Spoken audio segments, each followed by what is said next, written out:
I never expected to return from my deployment to find 75 luxury homes being built on my family's orchard. The HOA president thought she had won until I revealed my grandfather's master plan. I owned every access road to their development. You should have seen Karen Westfield's face turn ghost white when I showed up at their community meeting with the original property deeds. Before we jump back in, tell us where you're tuning in from, and if this story touches you, make sure you're subscribed, because tomorrow I've saved something extra special for you. 3 generations of my family had tended the apple orchards of Evergreen Acres. The scent of apples in autumn, the quiet rustle of leaves in summer breezes. These were the memories that kept me going during my 18-month deployment overseas. My grandfather Harold had left me the 180-acre property when he passed away 2 years ago, though I hadn't been able to manage it properly while serving my country. Your grandfather's farmland is worth more than gold these days, my buddy Jeff had joked during our video calls. Pine Valley's becoming the next hot suburb. I'd always laugh it off. The Bennett family didn't sell land. We nurtured it, protected it, passed it down. That was our tradition. The military transport landed at 600 on a crisp Tuesday morning.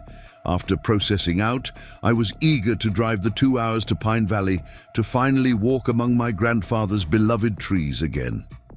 My phone rang just as I was loading my duffel bag into my truck. Michael Bennett? The voice was elderly, anxious. Mrs. Wilson, is that you? Thank heavens you're back. They're cutting down your trees, Michael. Big machines tearing up the East Orchard. Been going on for weeks. Now, I've been trying to reach you. My stomach dropped. What are you talking about? Who's cutting down trees? That dreadful Lakeside Estates woman. She's got bulldozers all over your property, putting in roads and foundations. Says they bought the land fair and square. I knew Harold would never sell, not a single acre. My knuckles whitened around the steering wheel as I drove well above the speed limit toward Pine Valley. Mrs. Wilson had to be mistaken. Nobody could just start building on someone else's property. There had to be some boundary confusion, a simple misunderstanding that could be quickly resolved. The familiar country roads gradually gave way to the outskirts of Pine Valley. As I crested the hill that overlooked Evergreen Acres, the truth hit me like a physical blow.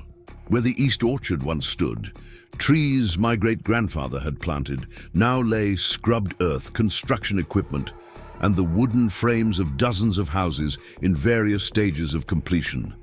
A massive sign near the entrance proclaimed, "Welcome to Lakeside Estates Phase 2, 75 luxury homes, starting at $650,000. I slammed on my brakes, sending gravel flying as I pulled onto the shoulder. This couldn't be happening. The East Orchard comprised at least 60 acres of my land I'd never sold, never even considered selling.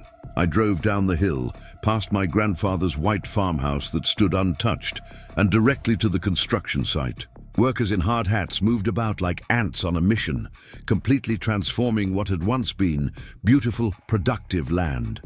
A woman in a pristine white pantsuit stood beside a portable office, gesturing animatedly while speaking into her phone. Her blonde hair was cut in a perfect bob, not a strand out of place despite the dusty surroundings. As I approached, she ended her call and fixed me with an appraising stare. "Can I help you?" Her tone suggested I was interrupting something important. "Yes, you can explain why you're building on my property." I struggled to keep my voice level. "I'm Michael Bennett. This is Evergreen Acres, my family's farm." The woman's expression shifted from annoyance to practiced sympathy in an instant. "Mr. Bennett, I'm Karen Westfield, president of the Lakeside Estates Homeowners Association. First, thank you for your service, truly. But I'm afraid there's been a misunderstanding. This parcel was purchased legally last year. We have all the necessary paperwork and permits. That's impossible. I never sold this land. I've been deployed overseas, but I would never..." The sale was finalized 14 months ago. She consulted her tablet. Through your grandfather's estate. Perhaps your family didn't communicate the details clearly. My grandfather died before I deployed. He left everything to me. There was no estate sale. Karen's professionally whitened smile didn't waver. Well, our documentation says otherwise. I'm sure this is upsetting, but I assure you, everything is in order. She reached into her designer purse and handed me a business card. You're welcome to have your attorney contact ours, but I can tell you we've dotted every I and crossed every T. She glanced at her watch. Now, if you'll excuse me, I have a meeting with the interior designers for the community clubhouse. I stood there, stunned, as she clicked away in her heels, leaving me surrounded by the destruction of my heritage. How could this have happened? My grandfather would never have sold this land, especially not to developers looking to build cookie-cutter mansions. Mrs. Wilson was waiting on my porch when I arrived at the farmhouse, a pitcher of lemonade and a sympathetic expression ready.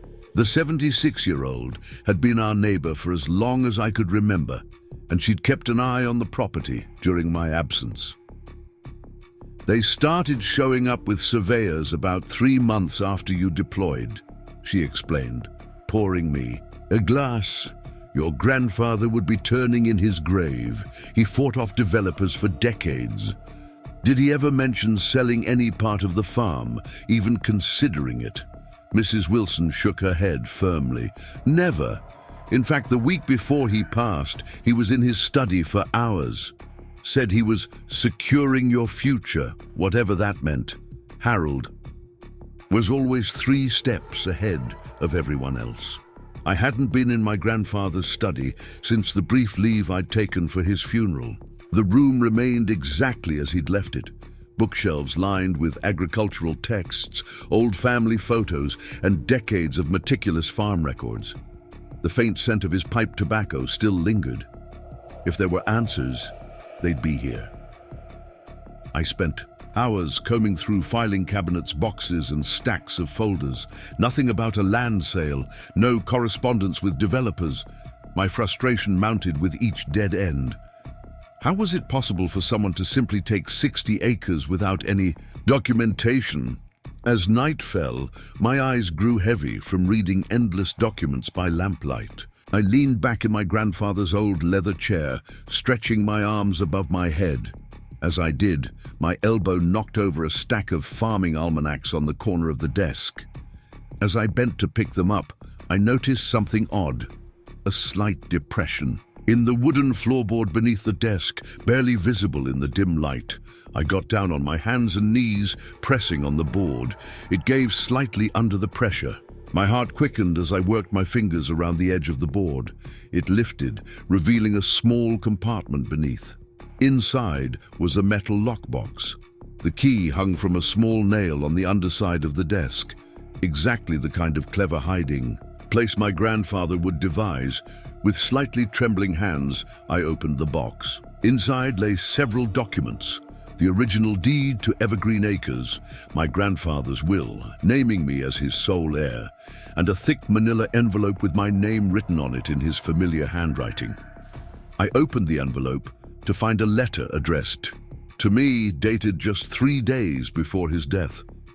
Dear Michael, it began, if you're reading this, then someone's trying to take what's ours. My grandfather's words reached out across time, explaining how developers had been pressuring him to sell for years. Lakeside Estates had been particularly aggressive, trying various tactics to force him out. During his final months, they'd repeatedly visited with papers to sign, claiming they needed simple easements or access permissions. I never signed away our land, he wrote. If they claim I did, it's forged. But I've prepared for this. Check the original surveys and the county land records. The trick is in the access roads. Beneath his letter was a set of original property surveys from 1937, when my great-grandfather had first established Evergreen Acres.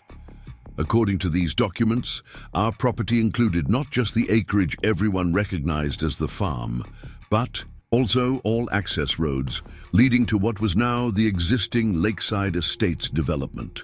These weren't just forgotten details. This was my grandfather's insurance policy. He knew that someday developers might try to take our land. By maintaining legal ownership of the access roads while allowing their use over the years, he'd created a powerful bargaining chip. I smiled for the first time since returning home. Even from beyond the grave, Harold Bennett was looking out for me. "Your move now, Karen," I whispered to the empty room, carefully refolding the surveys. Sleep was impossible. By dawn, I had formulated a plan. My first stop would be a lawyer, not just any lawyer, but someone who knew Pine Valley and its history. James Patterson had been my grandfather's attorney for decades, and if anyone could help me navigate this mess, it would be him. His office was a modest brick building on Pine Valley's main street. The receptionist recognized me immediately, her eyes widening. "Mike Bennett, you're back! Mr. Patterson will want to see you right away." James Patterson hadn't changed. Still, sporting the same bow tie and wire-rimmed glasses I remembered, his handshake was firm as he welcomed me into his office. "Michael, my boy, preparing and narrating this story took us a lot of time, so if you are enjoying it, subscribe to our channel. It means a lot to us. Now back to the story. When did you get back? How was your deployment?" "Just yesterday, and it was fine, but I've got a situation that can't wait." I spread out the original surveys and my grandfather's letter on his desk. Lakeside Estates has somehow taken 60 acres of Evergreen Acres while I was deployed. They're building 75 houses on land I never sold. Patterson's bushy eyebrows shot up as he studied the documents. "This is most irregular. According to county records, that parcel was sold 14 months ago. There's a deed transfer with Harold's signature. It's forged. He was already gone by then." The attorney adjusted his glasses, examining the original surveys more closely. "These roads here, are these what I think they are?" I nodded. "Every access point to both their existing development and the new construction crosses land that, according to these original surveys, belongs to Evergreen Acres." A slow smile spread across Patterson's face. "Harold, you clever old fox." He looked up at me. "Your grandfather and I discussed this strategy years ago. He never recorded the easements for those roads. He allowed their use as a neighborly courtesy, but legally, they're trespassing every time they drive home," I finished. "Precisely. But proving this will require verification of these original surveys against current records. We need to understand exactly how and when the property boundaries were changed." Patterson picked up his phone. "David Chen in the county assessor's office owes me a favor. Let's see what we can find out." 3 hours later, we had our answer. The records showed a deed transfer for the 60-acre parcel 14 months ago, with a signature that barely resembled my grandfather's. The document had been notarized by someone named Linda Westfield. "Any relation to Karen, do you think?" I asked dryly. "Her sister-in-law," Patterson confirmed after a quick search. "This reeks of fraud, Michael. The signature date is 2 months after your grandfather's passing." "So, we go to the police?" Patterson sighed. "It's not that simple. Karen Westfield's husband plays golf with Judge Simmons and Police Chief Morgan. The Westfields have their fingers in every pie in Pine Valley, so they just get away with stealing my land." "I didn't say that." Patterson's eyes twinkled behind his glasses. "Let's file for an emergency injunction to halt construction based on the road ownership issue. That gives us time to build. Our case about the fraudulent deed transfer." As Patterson prepared the legal papers, I decided to dig deeper into Lakeside Estates. The Pine Valley Gazette might have information about the development and its players. The newspaper's office was smaller than I remembered, but Sofia Rodriguez, the editor-in-chief, recognized me immediately. We'd gone to high school together. before I'd enlisted. Mike Bennett, when did you get back? Her smile was genuine as she stood to embrace me. Yesterday, and I've already found trouble, or it found me. I explained the situation, watching Sophia's reporter instincts kick in. Her eyes narrowed as she took notes. The Westfields, she muttered. There's always been something off about that development. The approvals happened suspiciously fast. Let me see what I can find in our archives. Sophia pulled up digital records of past articles and property transactions. A pattern emerged of small landowners around Pine Valley selling to Lakeside. Estate subsidiaries, often after encountering mysterious zoning problems or code violations. Look at this, she pointed to her screen. 10 properties sold in the last 3 years, all significantly below market value, all to different LLCs that trace back to Lakeside Estates. Nas? They're targeting vulnerable landowners, I said, and they've got friends in high places. Karen's husband, Thomas, sits on the zoning board. Their son-in-law is the county building inspector. She printed several pages for me. Here's everything. I have on their operations. Be careful, Mike. These people play dirty. Armed with this information, I returned to Evergreen Acres to find a surprise waiting, concrete barriers blocking my driveway. Sorry, sir, a security guard in a Lakeside Estates uniform said without sounding sorry at all. This access point has been closed for safety reasons during construction. This is my driveway to my house, I said, feeling my temper rise. You'll need to take that up with the HOA, sir. As if on cue, my phone rang. Karen Westfield. Mr. Bennett. Her voice was syrupy sweet. I understand you're having trouble accessing your residence. Perhaps now you understand the importance of proper road access. You can't block my driveway. That's illegal. Actually, according to the new property lines, that driveway crosses lakeside common areas. We're within our rights to control access. Her tone hardened, just like we're within our rights to build on land we legally purchased. We both know that purchase wasn't legal. Prove it. The challenge hung in the air. By the way, the county inspector will be visiting your property tomorrow. I hear that old house has quite a few code violations. Shame if you had to vacate during repairs. This was how they operated. Pressure, intimidation, exploitation of connections. But they had made a critical error. They thought they were dealing with a simple farmer, easy to bully and outmaneuver. They didn't realize they were facing a tactical specialist who'd spent 18 months planning complex operations in hostile territory.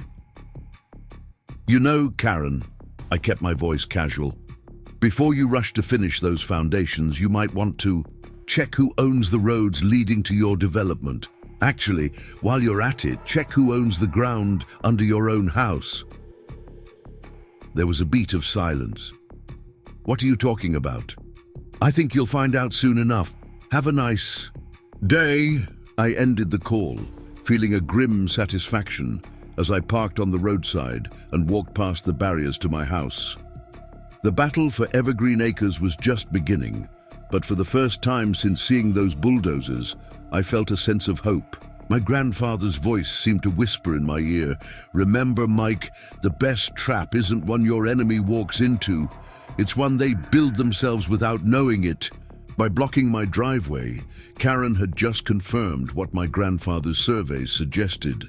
Lakeside Estates had no idea they were building on quicksand. The next morning, I awoke to the sound of heavy knocking. Through the window, I spotted a man in a county inspector's uniform standing on my porch, clipboard in hand. Right on schedule, just as Karen had threatened. "Michael Bennett?" he asked when I opened the door. "County building inspector. We've received reports of potential code violations." "Let me guess, from Lakeside Estates?" He didn't confirm or deny, just pushed past me into the house. For the next hour, he scrutinized every inch of my grandfather's home, finding fault with everything. The wiring was outdated, the porch railings weren't up to code, the septic system needed immediate inspection. "You've got 15 violations here," he said, handing me a thick stack of papers. All need to be addressed within 30 days, or the county will condemn the property."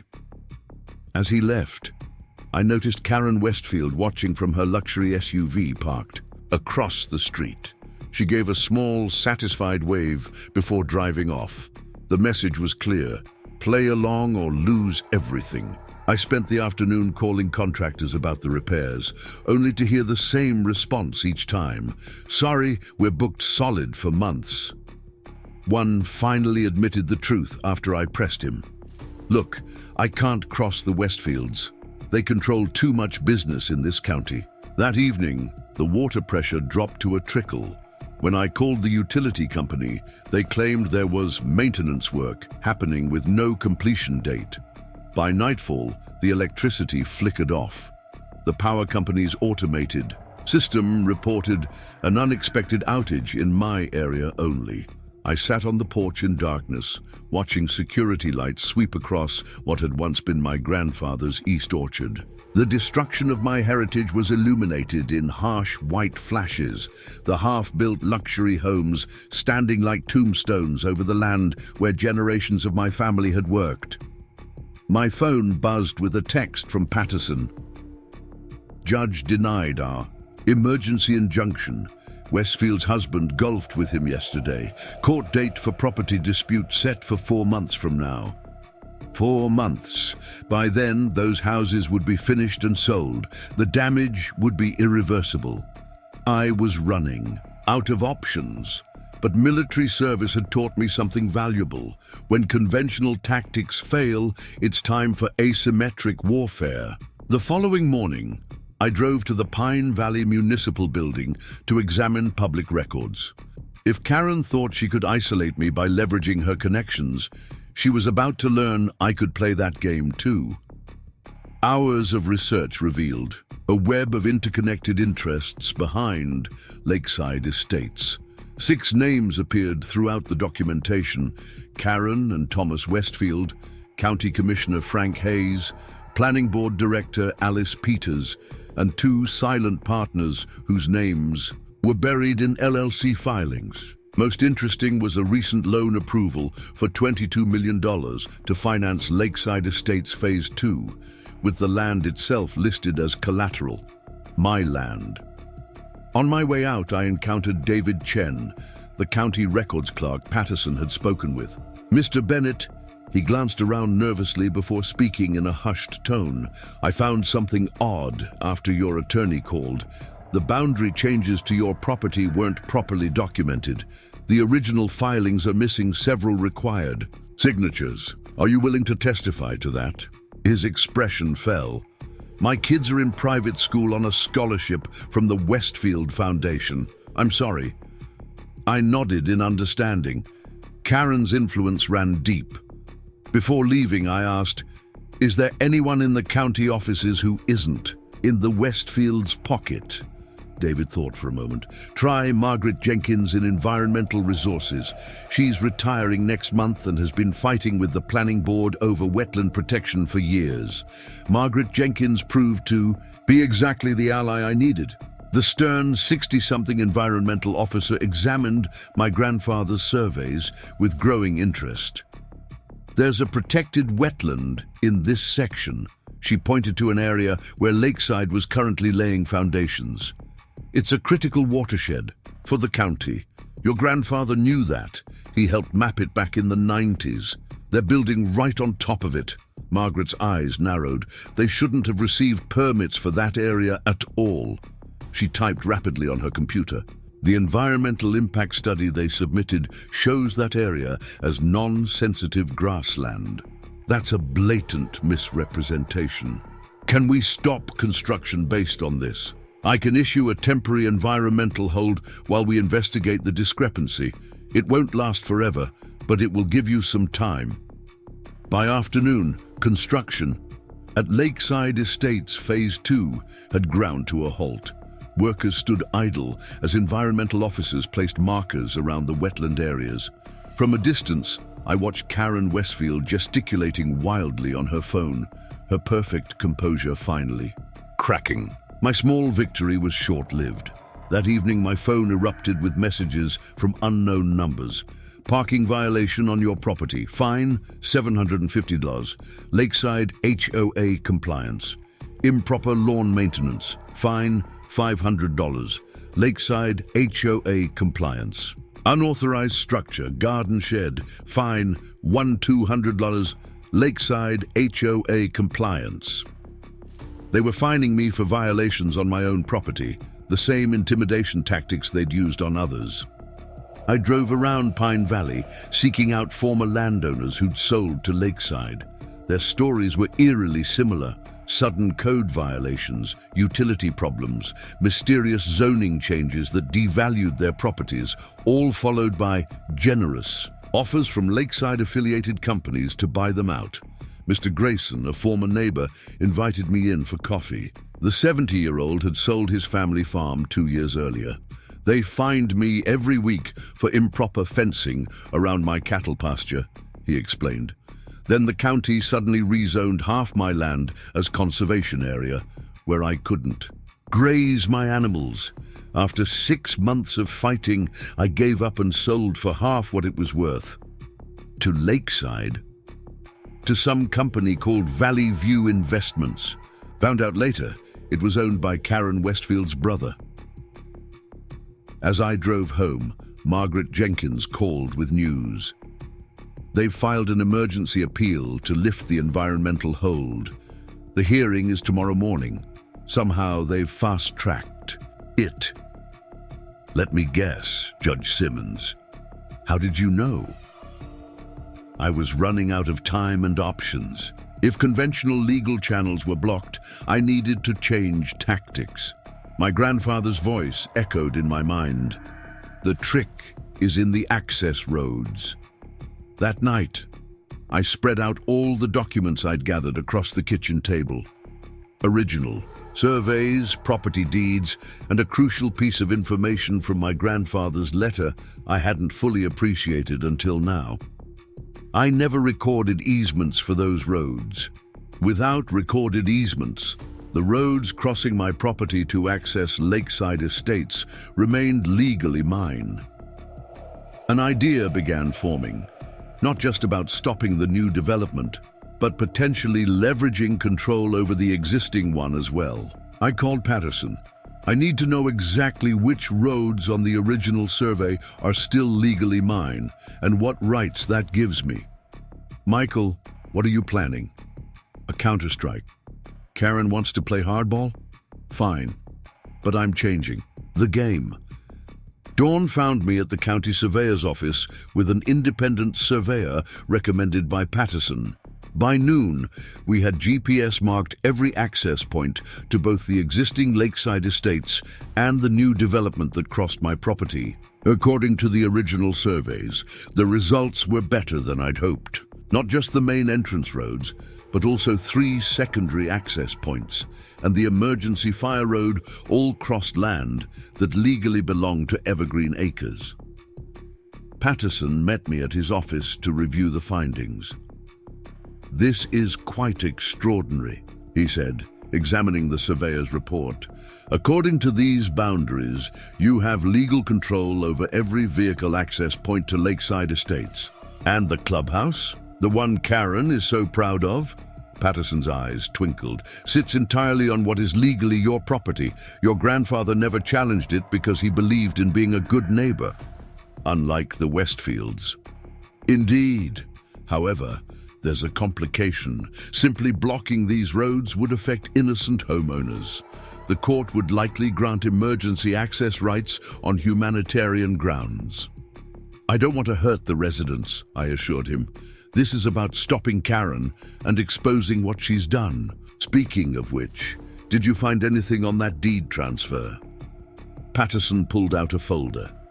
The notary who allegedly witnessed your grandfather's signature hasn't worked in Pine Valley for 3 years.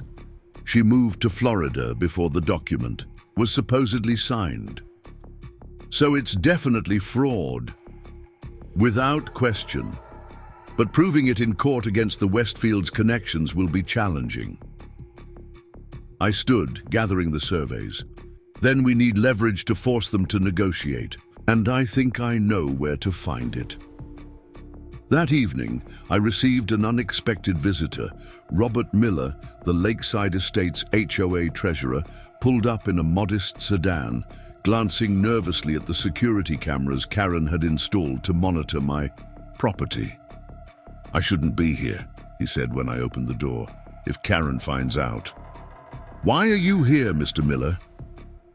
He handed me a flash drive. "Because what they're doing isn't right. I've been keeping the HOA books for 5 years. Karen and her husband treat the association funds like their personal account." Inside, Miller opened his laptop and showed me financial records, meeting minutes and emails that painted a damning picture. Special assessments collected for improvements that never happened. Contracts awarded to companies owned by Westfield family members at inflated prices. Reserve funds mysteriously transferred to investment accounts that showed consistent losses. They collected $3,000 from each homeowner last year for road repaving, Miller explained. The actual work cost half that. The rest disappeared into administrative overhead. That's theft. Miller nodded. And there's more. Those 20 homes on the western edge of the development, the ones that would be on your property according to the original surveys. They've had water damage issues for years. Karen keeps promising fixes, but nothing happens. Now we know why. She knew those houses might not legally be part of Lakeside. As Miller left, my phone lit up with texts from unfamiliar numbers. "We support you against Westfield. The Thompsons, 56 Lakeside Drive. She fined us $800 for planting vegetables in our backyard. Can we help? The Garcias. Our children's playground equipment was removed without notice. The Reynolds family stands with you." Miller had been sharing my number with other homeowners. For the first time since returning home, I felt something beyond anger and frustration. I felt hope. Karen had power and connections, but she'd also created enemies through her tyranny. I finally had allies within her own kingdom. The next morning, I received notice that Lakeside's appeal had been successful. Construction would resume in 48 hours. I had one last card to play. I called Sophia at the Gazette. "I need you to attend the Lakeside HOA meeting tonight. Bring your best reporter and a photographer." "What's happening?" "Justice." That evening, I parked down the street from the Lakeside Estates clubhouse, watching luxury cars pull into the lot. According to Miller, tonight's agenda included finalizing the sales timeline for Phase 2. Perfect timing. I waited until the meeting was underway before walking through the double doors of the clubhouse. The room fell silent as I strode down the center aisle toward the podium where Karen was presenting colorful renderings of the new development. "Mr. Bennett," she recovered quickly, her professional smile firmly in place. "This is a private meeting, for Lakeside residents only. Actually," I said loudly enough for everyone to hear, "according to these original property surveys, I am standing on land that legally belongs to Evergreen Acres." I spread the documents on the table before the HOA board members. "These boundaries have been verified by independent surveyors. They show that this clubhouse, 20 existing homes, and all of Phase 2 sit on land that legally belongs to me." The room erupted in voices. Karen attempted to regain control, banging a gavel on the podium. "This is ridiculous. We have permits. We've sold lots." Gerald Fisher, the bespectacled HOA secretary, studied the surveys with growing alarm. "Karen," he said loudly enough for the microphone to catch, "these boundary markers match the original county landmarks. They look legitimate." She snatched the papers from his hands. "This is clearly some attempt at extortion." "I'm not finished," I continued calmly. "According to these legal boundaries, not just this clubhouse, but your personal residence, Karen sits entirely on what is legally my property." The room went completely silent. A man in the back stood up. "Are you saying we might lose our homes?" Before I could answer, Karen slammed her hand on the podium. "This meeting is adjourned. Everyone out. The board needs to discuss this privately." As people began reluctantly filing out, I raised my voice. One more thing. I have evidence that the deed transferring my grandfather's property to Lakeside was fraudulently signed 2 months after his death. I also have financial records showing misappropriation of HOA funds by the current board. I held up Miller's flash drive. Every homeowner here has been deceived by the people claiming to represent your interests. In the chaotic aftermath, as stunned residents gathered in clusters debating what they'd heard, Sofia Rodriguez and her photographer captured everything for the Gazette. Karen pushed through the crowd toward me, her perfect composure finally shattered. "You have no idea who you're dealing with," she hissed, her face inches from mine. "I built Lakeside from nothing. Nobody takes it from me." "I don't want to take anything from innocent homeowners," I replied calmly. "This is about justice for my grandfather and everyone else your family has bullied into selling. The days of the Westfields controlling Pine Valley are over." As I turned to leave, Karen grabbed my arm. "What do you want? Money? Name your price." I removed her hand. "It was never about money. It's about what's right." Outside in the parking lot, homeowners surrounded me with questions. What would happen to their houses? Were their properties at risk? I assured them my fight wasn't with them. It was with the fraud and corruption behind Lakeside's expansion. My phone rang. Chief Morgan from the Pine Valley Police Department. "Mr. Bennett, we've received some concerning financial documents about Lakeside Estates. I'd like you to come in tomorrow morning to discuss them." I smiled. Sofia must have wasted no time sharing Miller's evidence with the authorities. "I'll be there, Chief." That night, standing on my porch looking out over the darkened landscape of Evergreen Acres, I felt my grandfather's presence. The developers had thought they were building on stolen land, but they didn't realize they were actually building on a legacy of integrity that couldn't be bulldozed. The battle was far from over. The Westfields wouldn't surrender their empire without a fight. But for the first time since returning home, I knew I would win. Not just because I had the legal high ground, but because I had truth on my side. As I turned to go inside, headlights appeared on the long driveway. The concrete barriers had been mysteriously removed. A procession of cars made their way toward the farmhouse, residents of Lakeside Estates coming to talk, to understand, to find a path forward that didn't involve destroying each other's homes and dreams. My grandfather had been right all along. The access roads weren't just a legal trap. They were the path that would bring the community back together. Up next, you've got 2 more standout stories right on your screen. If this one hit the mark, you won't want to pass these up. Just click and check them out.